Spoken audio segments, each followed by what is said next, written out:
26장 1절부터 5절에 주시는 말씀입니다. 구약성경 역대하 26장 1절부터 봅니다. 690페이지 말씀입니다. 좀 길지만 함께 한 목소리로 쭉 함께 한 목소리 읽겠습니다. 시작.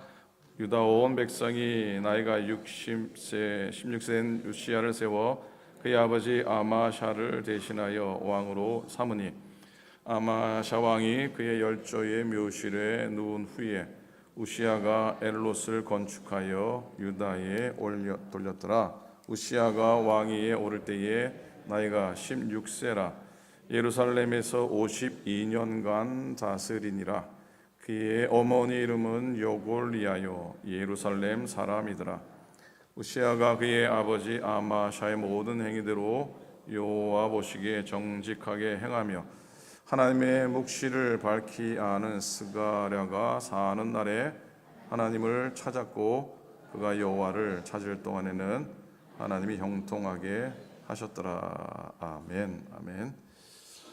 여러분, 남의 도움이 없이 이렇게 많은 부를 누리거나 혹은 높은 자리에 오른 사람을 가르쳐서 자수성가한 사람이라 그렇게 얘기를 합니다. 세상에 이렇게 도와주는 사람 없이 큰 일을 또 자기의 능력으로 성공한 자수성가한 분들이 적지 않습니다.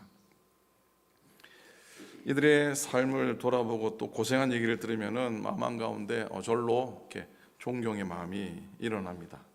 범접할 수 없는 삶을 또 그런 것들 이루어 놓으신 분들의 이야기 들으면 나는 그동안 뭐하고 살았나, 나는 참 부족하다, 모자라다, 그런 생각까지 하게 됩니다. 그런데 자수성가한 사람들 중에 어떤 사람들은 나처럼 살면, 나처럼 놀아가면 세상에 이루지 못할 것이 없어라고 또 자랑하기도 합니다.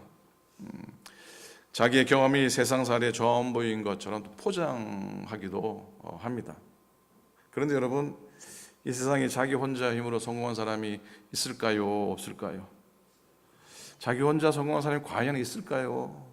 없지요. 없다고 생각합니다. 우리는 모두 앞에서 끌어주는 또 뒤에서 밀어주는 누군가의 도움, 누군가의 섬김으로 살아온 것이고, 그래서 남의 도움을 부끄럽게 여기거나 도움을 청하는 사람들을 얕잡아 보아서도 안 되는 겁니다. 능력의 유무와 지위의 고하에도 불구하고 도움이 없으면 일을 성취하기가 어렵습니다. 그러니 나는 자수성가했어라고 그렇게 큰 소리 칠 것이 아니라 오늘 이렇게까지 자기의 크고 작은 도움의 손길을 펼쳐준 그런 사람들이 감사하며 살아가야 할 줄로 믿습니다. 제 말이 맞습니까? 틀렸습니까? 그런 의미에서 옆에 누구 가까이 계시면은 이게 다 당신 덕분입니다 라고 한번 인사 한번 하시다. 이게 다 당신 덕분입니다. 그렇죠? 이게 다 여러분 덕택입니다. 그럼 여러분이 뭐라 해야 됩니까? 이게 다 목사님 덕택입니다. 여러분, 누군가의 삶을, 누군가의 성공을 추적해 보면 궁극적으로 발견되는 것이 있습니다. 그의 성공의 가장 근본적인 이유를 발견하게 되는데, 그건 보이지 않는 뜻밖의 도움이라는 겁니다. 보이지 않는 힘이 그에게 있었다는 겁니다. 우리 신앙인에게 그 힘은 하나님의 도움이신 줄로 믿습니다. 믿으십니까? 하나님 없이는 성공도 승리도 불가능합니다. 우리의 믿음의 삶이 우리의 믿음의 운명을 의지하고 또 하나님의 도우심을 의지하며 살아갈 때 여러분 다 승리하고 또 성공하고 또 복되고 존귀한 인생 될 줄로 믿습니다. 아멘 하신 분만 그래 될 줄로 믿습니다. 여러분, 오늘 본문은 우리 역대하 쭉 말씀 묵상합니다. 중간중간 부분 말씀이라 좀 아쉽지만 오늘 묵상하게 될 말씀은 기원전 8세기 유다의 10번째 왕 우시야 왕에 대한 이야기입니다. 자, 조선 500년서도 마찬가지고 북이스라엘 남유다 역사도 거의 대동한데 슬픈 역사들이 많이 있죠. 우시야 왕의 할아버지 요아스, 어제 묵상했었죠. 전쟁에서 큰 무상을 입고 왔는데 병상에 누워 있었는데 부하의 칼에 병상에서 죽음을 맞게 됩니다. 이 우시아의 아버지도 마찬가지예요. 아마샤 왕도 부하들의 반란으로 피신하다가 죽임을 당하게 됩니다. 권력이 뭔지요, 그렇죠? 권력 무상이기도 합니다. 이런 정치적인 혼란과 반란이 계속되는 가운데 우시아가 16살의 나이에 왕위에 오르게 됩니다. 다행히 우시아는 아마 아버지의 아픔, 할아버지의 아픔을 보면서 나라를 잘 다스려야 되겠다라는 마음으로 나라를 정말로 정성껏 섬기게 됩니다. 나라를 잘 통치한 자로 인정을 받게 됩니다. 우시아 왕에 대한 기록을 보면은 사실 그가 그렇게 성공할 수 있었던 이유들이 구절구절 담겨져 있는데 그 성공의 그 승리의 원인이 하나님이었다는 것이죠. 5절에 오늘 읽었죠. 5절에 하나님이 형통하게 하셨다라고 했어요. 7절 읽지 않았지만은 하나님이 그를 도우사내서 15절 그의 이름이 멀리 퍼짐은 기이한 도우심을 얻어 강성하여 짐이었더라 그랬어요. 자, 우시아의 성공이 우시아가 하나님 앞에 정직히 행했고 하나님의 도움을 구한 그 믿음에 있기도 하죠. 4절에 보니까 우시아가 4절 한번 비춰주시겠습니까? 4절 한번 다 같이 읽었으면 좋겠습니다. 시작. 우시아가 그의 아버지 아마샤의 모든 행위대로 여호와 보시기에 정직하게 행하여. 여러분 역대하 말씀 특별히 읽으면서 여호와 보시기에 정직히 행하며 이 구절이 나오면은 이 구절은 다윗에게 해당하는 구절이라 생각하시면 됩니다. 모든 왕의 롤 모델은 다윗 왕이었습니다. 다윗 왕처럼 행했다고 하는 표현이에요. 여호와 보시기에 정직하게 행했다. 이 말은 그 왕이 다윗 왕과 같은 삶을 다윗 왕과 같은 믿음으로 행했다는 말과 똑같은 의미입니다. 그렇게 이 우시아는 다윗처럼 여호와 보시기에 정직하게 행했습니다. 여러분 정직은 마치 집을 세우는 것과 같다고 합니다. 집을 세울 때 약삭빠르게 요령을 피워서 쌓아 올리는 걸 현명하다고 말할 수는 없습니다. 튼튼하고 안전한 집을 세우기 위해서는 인생의 집을 세우기 위해서는 정직하고 우직한 마음이 필요합니다. 한 새내기 변호사가 이제 막 변호사가 됐어요. 그래서 어느 마을에 가가지고 변호사 사무실을 하나 오픈을 했습니다. 첫 상담 손님이 오기를 기다렸습니다. 때마침 누군가 문을 똑똑 두드리고 문을 이렇게 열려고 들어올 때였습니다. 이 처음 손님 맞고 처음 새내기 변호사가 마음속에 내가 반드시 저 사람을 얻고 내가 유능한 변호사라는 걸 보여주고 싶었습니다. 그래서 갑자기 전화벨이 울리지도 않았는데 책상 위에 있는 전화 수화기를 딱 들고 이렇게 얘기합니다. 큰 소리로 얘기합니다. 제가 요즘 수임한 일이 너무 많아서 무척 바쁘지만 선생님 이름 어떻게든지 간에 해결해 보도록 하겠습니다. 죄송하지만 손님이 오셔서 이만 끊겠습니다 하고 전화기 이렇게 딱 내려놓는 겁니다.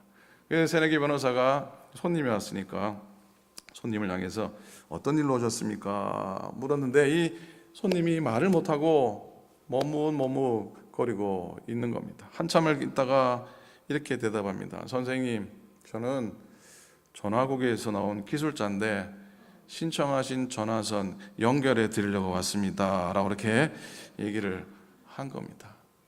아찔합니다.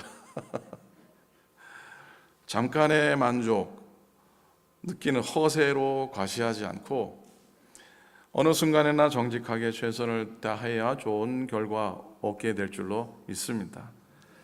정직함 말처럼 쉽지가 않습니다. 하나님 앞에서 정직하고 사람들 앞에서 정직한 인생을 살아갈 수 있기를 소원합니다.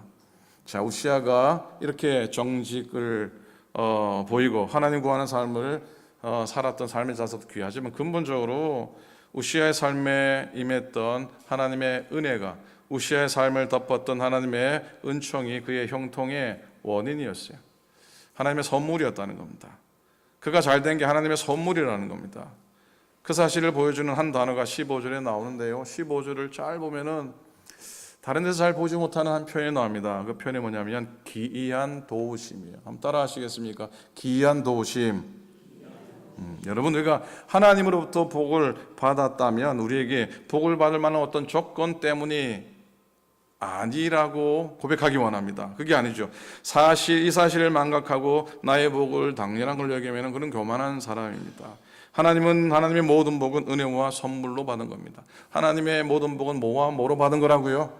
은혜와 또 선물로 받은 겁니다. 은혜로 받았다고 생각하는 것을 겸손이라고 하고, 내 능력 때문에 받았다고 생각하는 것을 교만이라고 합니다. 바울이 하나님으로부터 크게 쓰임받고 크게 하나님의 능력을 행한 후에 한 믿음의 고백이 있습니다. 고린도전서 15장 10절이죠. 그러나 나의 나 된 것은 하나님의 은혜로 된 것이니 내게 주신 그의 은혜가 헛되지 아니하여 내가 모든 사도보다 더 많이 수고하였으나 내가 한 것이 아니요 오직 나와 함께 하신 하나님의 은혜로라고 하는 고백입니다. 자, 오늘 역대하 26장에서는 별로 읽고 싶지 않고 묵상하고 싶지 않은 이야기가 뒤에 이어 나옵니다. 그건 뭐냐면 자기의 신분과 위치를 끝까지 지키지 못하다가 52년간 왕위를 수치스럽게 만들고 끝내 문둥병이 들어서 죽게 된 우시야의 말년의 이야기입니다. 우시야는 정치적으로도 성공한 왕입니다. 국정을 평정했고 영토를 확장했고 안팎으로 부강한 나라를 만들었던 그런 왕입니다. 하지만 16절에 보니까 그가 강성하여 짐에 그의 마음이 교만하여 악을 행하여 그의 하나님 여호와께 범죄하되라는 말씀이 등장하고 있습니다. 사람이 잘되면 자기가 잘나서 잘된 줄로 착각합니다. 하나님이 형통케 하셨음에도 이를 잊어버리고 잘 나가고 똑똑하니 그렇게 된 줄로 생각을 합니다. 그 사람은 그때부터 위기와 위험에 처하게 됩니다. 16절 후반절에 보니까 우시야가 여호와의 제단에 들어가요. 그리고 여호와의 제단에 들어가서 성소에 들어가서 제사장만이 할 수 있는 분향을 향단에 불을 지피려고 하는 겁니다. 제사장 80명이 가서 말립니다. 18절입니다. 왕이여 왕께 제사하는 일이 왕이 할 일이 아닙니다. 오직 아론의 제사장이 할 일이옵니다. 왕이여 고정하시옵소서. 고정하시옵소서는 성경에 나오지 않지만 분명히 그랬을 것 같아요. 왕이여 고정하시옵소서. 왕이 자신의 소임을 넘어서서 제사장이 해야 할 일까지 하려고 할 때 하나님이 진노하시게 됩니다. 여호와는 나의 힘이라고 하는 이름이 우시야의 뜻이에요. 우시야 이름의 뜻이 뭐라고요? 여호와는 나의 힘입니다라고 하는 뜻입니다. 52년간을 잘 다스려온 그런 사람입니다. 근데 그 사람이 인생 말년에 문둥병에 걸려 비참한 삶을 보내게 됩니다. 여러분, 우리의 삶 속에 또 사람의 모든 세계 속에는 성공도 있고 실패도 공존하는 것이죠. 우시야의 성공의 원인이 있다면 어찌 보면 오늘 읽는 말씀 속에 등장하는 한 사람을 보게 됩니다. 하나님의 사람 스가랴의 존재였습니다. 5절에 보니까 하나님의 묵시를 밝히 하는 스가랴가 사는 날에 하나님을 찾았고 그가 여호와를 찾을 동안에는 하나님이 형통하게 하셨더라 그랬어요. 어떤 사람이 등장합니까? 그 사람 이름이 무엇입니까? 스가랴라는 사람입니다. 스가랴라는 사람은, 저기 등장하는 사람은 스가랴서를 기록한 사람 아닙니다. 어제 묵상했던 역대하 24장에 등장했던 그 스가랴 제사장도 아닙니다. 여호와스 왕이 처단했던 여호야다의 아들 스가랴도 아닙니다. 여기에 등장하는 스가랴는 어찌 보면 알려지지 않은 이름 없는 하나님의 사람입니다. 그러나 그가 우시야의 생애에 끼친 영향력은 참으로 큽니다. 성경이 그를 소개할 때 이렇게 얘기합니다. 하나님의 묵시를 밝히 아는 사람이라고 했어요. 하나님의 묵시를 밝히 아는 사람입니다. 세 번역 보니까 그의 곁에는 하나님을 경외하도록 가르쳐주는 스가랴가 있었다 했어요. 하나님의 뜻을 깨닫도록, 하나님을 경외하도록 가르쳐주는 스가랴가 있었다 그랬어요. 스가랴가 살아있는 동안에는 우시야가 하나님의 뜻을 찾았다 그랬어요. 스가랴는 하나님의 마음을 정확히 알고 있었던 그런 사람이었습니다. 하나님의 말씀을 안다는 것은 하나님을 안다는 겁니다. 스가랴는 하나님의 말씀을 우시야에게 가르쳤습니다. 우시야로 하여금 하나님의 축복 속에 거하게 했던 하나님의 종이었던 겁니다. 그런데 어떻게 되었는지, 무슨 일이 있었는지 하나님을 경외하고 살았던 왕이 교만한 왕으로 갑자기 바뀌게 되었습니다. 나라가 평안하니 모든 일이 형통하니 교만해졌을까요? 더 근본적인 이유가 없을까요? 우시아의 실패의 직접 원인이 무엇일까요? 그 암시가 또한 5절에 있다고 생각합니다. 하나님의 묵시를 밝히 하는 스가랴가 사는 날 동안에, 자, 이 구절을 다시 생각해보면 우시아가 스가랴를 통해서 하나님의 말씀을 듣는 동안에는 하나님을 경외하며 잘 살았다는 겁니다. 모든 일이 형통했다는 겁니다. 그런데 스가랴에게 무슨 일이 있었나 봅니다. 더 이상 우시아 옆에 있지 못했던 상황이 있었던 것 같습니다. 무슨 이유로 왕을 떠난지 모르겠지만 스가랴가 죽었는지, 하여튼 우시아 왕은 더 이상 하나님의 말씀을 가르침 받을 수가 없게 되었고, 그 후부터 우시아의 마음이 하나님으로부터 떠나기 시작했습니다. 하나님의 말씀을 가르쳐줄 사람이 사라지고 말씀을 열지 않게 되자 우시아에게 형통이 사라져 버리게 됐다는 겁니다. 하나님이 떠나게 됐다는 겁니다. 하나님의 말씀이 들려오지 않자 그의 영혼이 무뎌졌다고 하는 겁니다. 급기야 법도대로 예비하는 것이 아니라 자기 기분대로 예비하게 됩니다. 눈에 보이는 것이 없어졌습니다. 여러분, 눈에 뵈는 게 없어지면 어떻게 되는 줄 아십니까? 눈에 뵈는 게 없어지면 어떻게 되는 줄 아십니까? 겁나는 게 없어집니다. 눈에 뵈는 게 없으면 겁나는 게 없습니다. 자, 결국 하나님의 윤리를 어기고 분양하려고 덤벼듭니다. 향로를 붙잡게 됩니다. 그 장면이 19절에 등장하는데요, 기가 막히고 소름이 돋습니다. 우시아가 손으로 향로를 잡고 분양하려 하다가 화를 내니, 그가 제사장에게 화를 낼 때에 여호와의 전안 향단 곁 제사장 앞에서 그의 이마에 나병이 생긴지라 했어요. 제사장 80명의 만류를 꺾고 주의 법도를 어긴 겁니다. 또한 성전 안에서 화를 내는 예배가 무슨 예배가 되었겠습니까? 아수라장이 됐겠죠. 마침내 우시아는 비극의 주인공이 되고 말았습니다. 은혜로 출발했다가 비극으로 마침내 인생이 됐던 겁니다. 여러분, 우시아의 일생은 말씀을 펴고 듣는 동안과 말씀을 닫고 듣지 않는 동안에 그 차이가 확연합니다. 물론 그 차이가 눈에 보이지 않을 수도 있습니다. 잘 모를 수도 있습니다. 그러나 그 결과는 삶과 죽음의 차이라고 하는 결론에 이르게 됩니다. 처음에 조금의 차이가 나중에는 큰 차이가 되는 일이 우리에겐 참 많이 있습니다. 아무리 큰 병도 그 시작은 아주 작은 거잖아요. 처음에는 작아서 잘 보이지 않을 수도 있잖아요. 근데 그 후에 내 힘으로 어찌할 수 없는 상황에 이르기도 하지 않습니까? 인간의 마음은 마치 흙과 같습니다. 잘 가꾸지 않으면 악한 생각으로 무성해집니다. 결국 악한 영의 지배가 되고 마귀의 노예가 되고 맙니다. 내 노력으로 가꾸고 내 노력으로 좀 뽑아보려고 해도요, 그게 안 됩니다. 한계가 있는 겁니다. 그래서 성경을 펴고 성경에서 듣고 성경에 물으며 살아가야 합니다. 온전히 우리의 영혼을 잘 가꾸기 위해서 날마다 말씀 먹고 살아가시기를 부탁을 드립니다. 이길 수 있도록, 건강해지도록요. 우리의 말씀이 영혼의 양식이고 영혼의 거름 아닙니까? 우리의 영혼이 일용할 양식을 먹어야 건강하듯이 우리의 영혼도 일용할 영양식을 드셔야지 건강하신 겁니다. 건강하려면 잘 드셔야 되듯이 우리의 영도 건강하려면 말씀의 꼴을 잘 먹어야 합니다. 옛날에 먹어가지고 버틴다고 그게 건강하던가요? 날마다 필요한 양식, 날마다 필요한 은혜의 말씀 양식을 먹기 원합니다. 구약의 모든 선지자들이 이스라엘 백성들을 향해, 멸망한 이스라엘 백성을 향해 선포했던 건 뭡니까? 말씀이 없어서 이스라엘이 망했다라고 얘기합니다. 말씀이 없어서 이스라엘이 망했다라고 눈물로 호소합니다. 눈물로. 말씀이 없다는 게 무슨 의미일까요? 정말 말씀이 없어서 그럴까요? 아니면 말씀은 풍성한데 말씀다운 말씀이 없어서 그럴까요? 아니면 말씀은 풍성한데 그 말씀을 새겨 듣는 사람이 없어서 그럴까요? 여러분, 홍수 때에 먹을 물이 없다고 합니다. 그렇죠. 홍수 나는데 먹을 물이 없어요. 오늘날 말씀이 사실 풍성합니다. 유튜브 조금만 들어가서 검색하면은 한국에서 네노라는 목사님들 설교가 24시간 흘러나옵니다. 여러분, 어떤 경로든지 어떤 과정이든지 귀와 여러분의 심령에 들려지는 말씀이 생명되게 하시기를 부탁을 드립니다. 양식되게 하시기를 부탁을 드립니다. 저의 말씀이 부족하면 찾아서 말씀 들으십시오. 그 말씀 가운데도 은혜가 있다면 찾아가시기 바랍니다. 말씀이 내 귀에 내 영혼에 풍성히 적셔지는 은혜의 삶을 여러분이 찾아가시기를 부탁을 드립니다. 말씀이 없거나 말씀이 희귀한 시대가 아닙니다.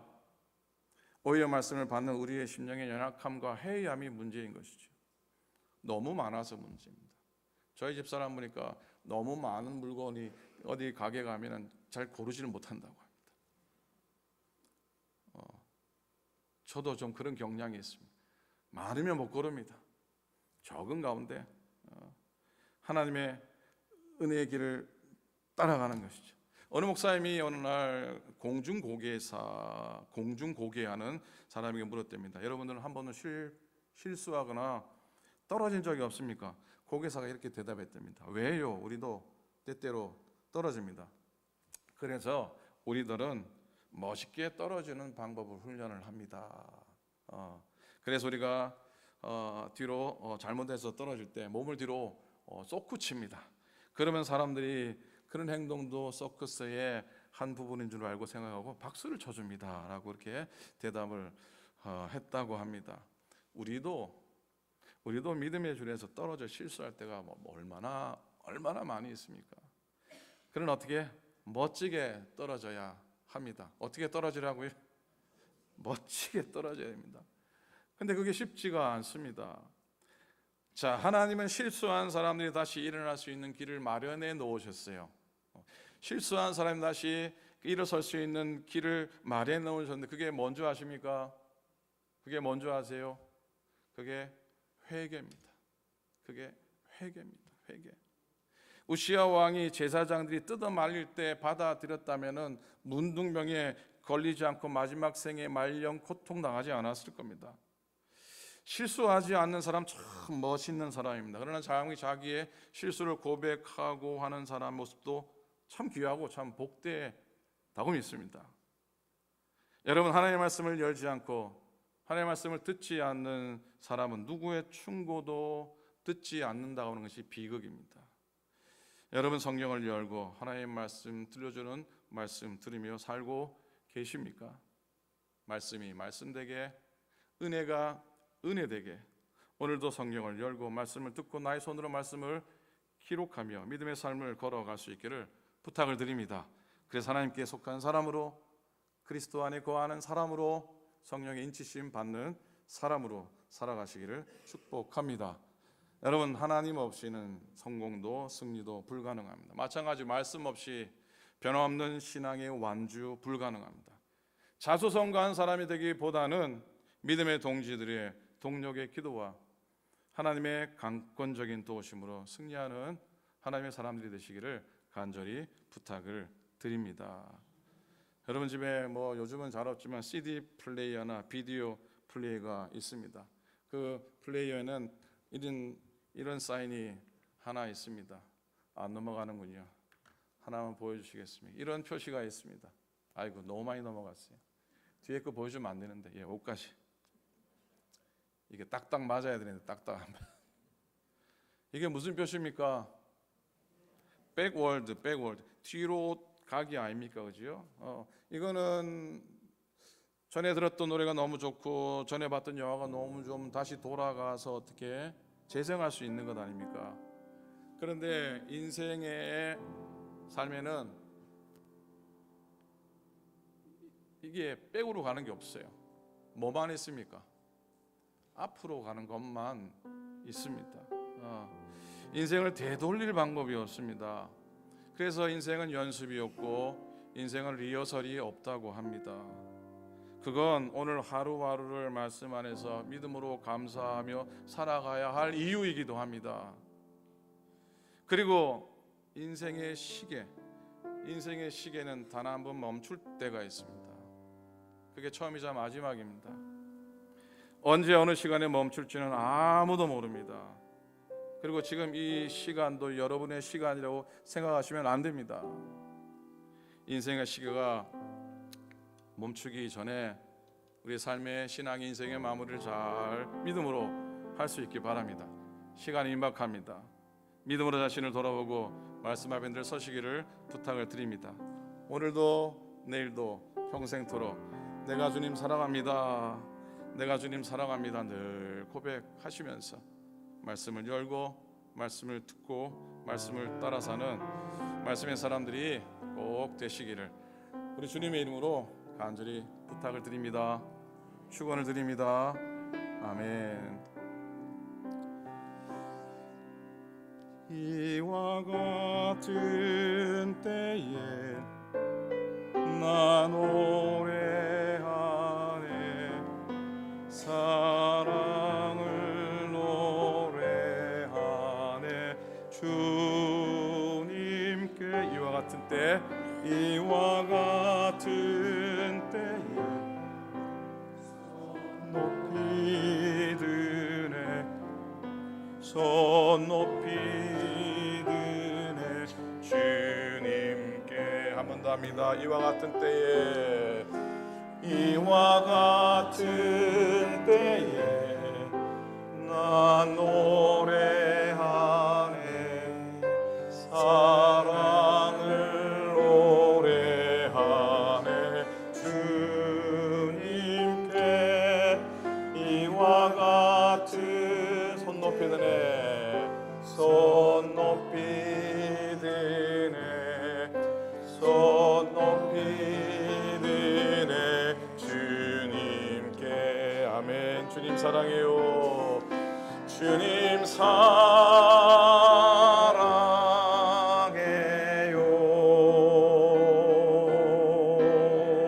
사랑해요.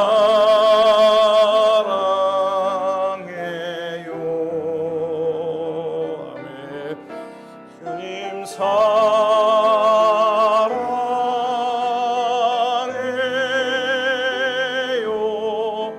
주님 괜찮으시면 오른손을 가슴에 꼭 얹고 한번 2절 찬양합니다.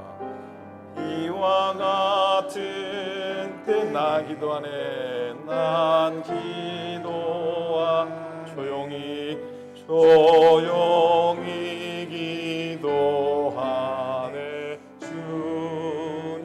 주님께 이와 같은 때에 손 높이 손 높이 드네 주님. 자, 괜찮으시면 두 손을 가슴에 꼭 고백합니다. 주님 사랑해요.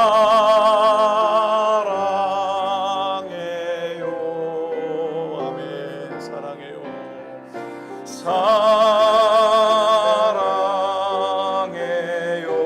사랑해요. 믿음으로 고백합니다. 주님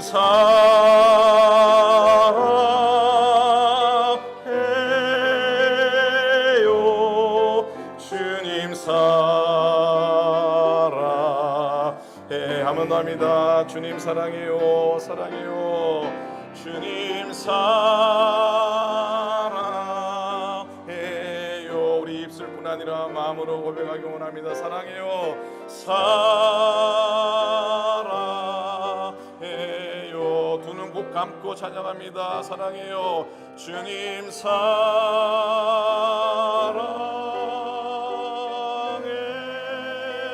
사랑해요. 주님 사랑해요. 주님 사랑해요. 사랑해요. 여러 번만 고백합니다.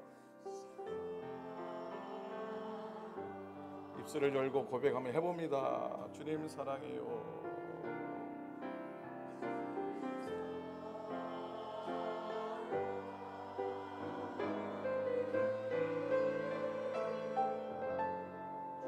주님